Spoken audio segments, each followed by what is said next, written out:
Hello जी, नमस्कार everyone. कैसे हैं सारे प्यारे बच्चे। तो आज के इस वीडियो में हम साइंस का वीवीआई ऑब्जेक्टिव को कवर करेंगे, जो एग्जाम के लिए काफ़ी इम्पोर्टेंट सवाल रहा। तो वीडियो जो एग्जाम में बार बार पूछे जाते हैं, तो वीडियो को एंड तक बने रहिएगा और दोस्तों में ज़्यादा से ज़्यादा शेयर कीजिएगा। अब वीडियो अच्छा लगे तो लाइक और सब्सक्राइब कीजिएगा। तो चलते हैं क्वेश्चन की ओर। आप लोग का आंसर पता तो आप लोग कमेंट बॉक्स में दीजिएगा। देखते हैं आप लोग का कितना याद है, कितना याद नहीं है। तो वीडियो को एंड तक जरूर देखिएगा। तो पहला नंबर सवाल है कि पर्वत के विखंडन से कार्बन डाइऑक्साइड तथा जल तथा ऊर्जा देता है, तो यह क्रिया होती है। यह क्रिया किसमें होती है? तो किसमें होती है? माइटोकॉन्ड्रिया में होती है। किसमें होती है? माइटोकॉन्ड्रिया में होती है। याद रखिएगा, करेक्ट आंसर बी हो जाएगा। इस समय एग्जाम के लिए द मोस्ट इम्पोर्टेंट क्वेश्चन है, तो याद रखिएगा। दूसरा नंबर सवाल है कि निम्न में से कौन सा पदार्थ लेंस बनाने के लिए प्रयुक्त नहीं किया जाता? प्रयुक्त मतलब उपयोग नहीं किया जाता। किसका उपयोग नहीं किया जाता? तो मिट्टी के नहीं किया जाता है। करेक्ट आंसर डी हो जाएगा, तो याद रखिएगा। अगला नंबर सवाल है कि किसी बीम का वास्तविक प्रतिबिंब समान आकार का प्राप्त करने हेतु बीम को उत्तल लेंस के सामने कहाँ रखेंगे? कहाँ रखेंगे? तो वक्रता केंद्र पर रखेंगे। करेक्ट आंसर बी हो जाएगा। अगला नंबर सवाल है कि समान दृष्टि के व्यास के लिए सुस्पष्ट दर्शन की अल्पतम दूरी लगभग होती है। लगभग दूरी कितनी होती है? अल्पतम दूरी पूछिए तो कितना हो जाएगा? 25 सेंटीमीटर हो जाएगा। करेक्ट आंसर सी हो जाएगा। अगर पूछ देगा आप लोग से दूर बिंदु कितना होता, दूर बिंदु कितना होता तो अनंत होता, अनंत होता है। याद रखिएगा, दूर बिंदु कितना होता तो अनंत होता है। याद रखिएगा। अगला नंबर सवाल है कि लोहे की परमाणु संख्या है, लोहे की परमाणु संख्या कितना होता है? तो 26 होता है। याद रखिएगा। और इसका संकेत क्या होता है? एफ ही होता है। याद रखिएगा। अगला नंबर सवाल है कि कोई विलयन लाल लिटमस को नीला कर देता है, तो उसका पीएच मान क्या हो जाएगा? उसका पीएच मान क्या हो जाता? तब लाल से नीला करता है तो क्या हो जाएगा? क्षारीय हो जाता, क्षारीय हो जाता। तो क्षारीय का पीएच मान कितना होता? तो क्षारीय का पीएच मान 7 से अधिक हो जाएगा। तो 11 भी नहीं, 10 भी नहीं, 8 भी नहीं। तो इसका आंसर क्या हो जाएगा?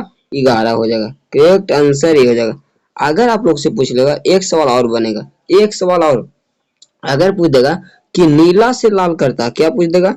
नीला से लाल करता है, नीला से लाल करता है, तो इसका पीएच मान क्या होगा? तो नीला से लाल करता है तो वो क्या हो जाएगा? अम्लीय हो जाता, अम्लीय हो जाता, अम्लीय हो जाता। तो अम्लीय का पीएच मान कितना होता? 7 से कम होता है। तो याद रखिएगा, ये दोनों एग्जाम के लिए काफी इंपोर्टेंट सवाल।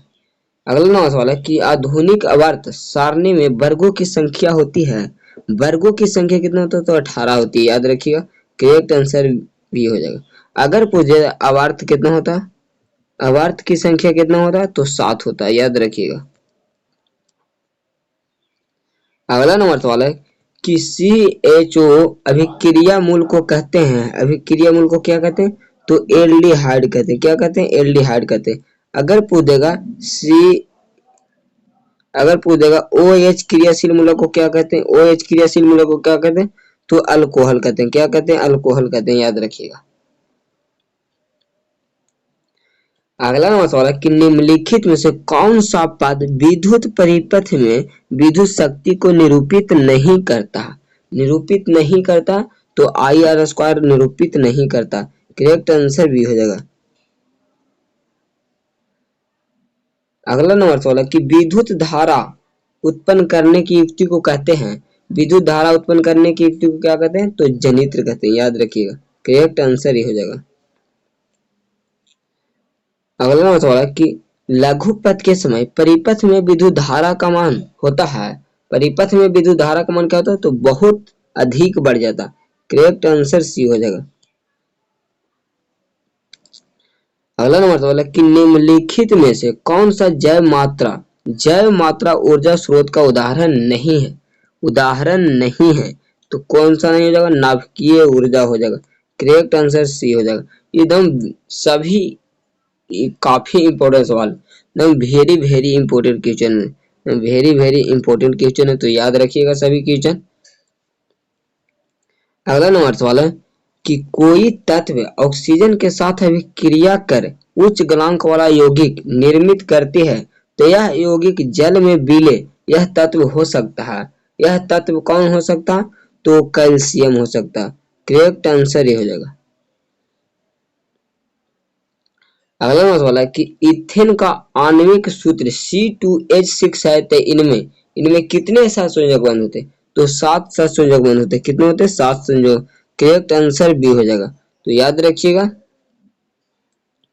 अगला सवाल है कि ओजोन के अणु में ऑक्सीजन के परमाणु संख्या होती है, तो ओजोन के सूत्र क्या होता है? O3 होता है।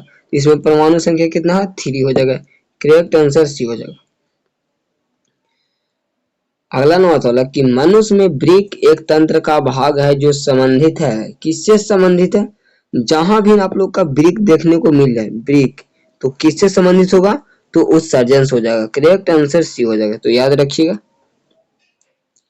अगला नंबर सवाल है कि दो तंत्रिका कोशिका के मध्य खाली स्थान को कहते हैं। दो तंत्रिका कोशिका के मध्य खाली स्थान को क्या कहते हैं? तो सिनेप्स कहते हैं। करेक्ट आंसर बी हो जाएगा। पराग कोश में होते हैं। पराग कोश में क्या होते हैं? तो पराग कण होते हैं। क्या होते हैं? पराग कण होते हैं। याद रखिएगा। करेक्ट आंसर डी हो जाएगा। अगला सवाल है कि विकासीय दृष्टिकोण से हमारी किससे अधिक समानता है? अधिक समानता किससे है? तो चीन के विद्यार्थी हो जाएगा। क्या हो जाएगा? चीन के विद्यार्थी हो जाएगा। करेक्ट आंसर है। चीन के विद्यार्थी दिया गया है एनसीईआरटी में, लेकिन मॉडल पेपर भारतीय भवन में क्या दिया? चिंपैंजी दिया है। तो आप लोग याद क्या रखना है? चीन के विद्यार्थी, क्योंकि एनसीईआरटी से ही सवाल उठाया जाता है। तो आप लोग याद रखिएगा चीन के विद्यार्थी। अगला नंबर सवाल है कि मुकुलन द्वारा अलैंगिक जनन होता है। मुकुलन द्वारा अलैंगिक जनन किस में होता है?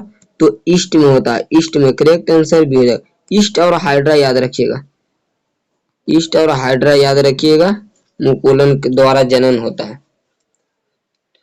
तो आप लोग बताइएगा 20 में से आप लोग का कितना आंसर सही किए आप लोग कमेंट बॉक्स में बताइएगा। अब वीडियो कैसा लगा आप लोग कमेंट बॉक्स में बताइएगा। तो आज के लिए इतने ही। जय हिंद, वंदे मातरम।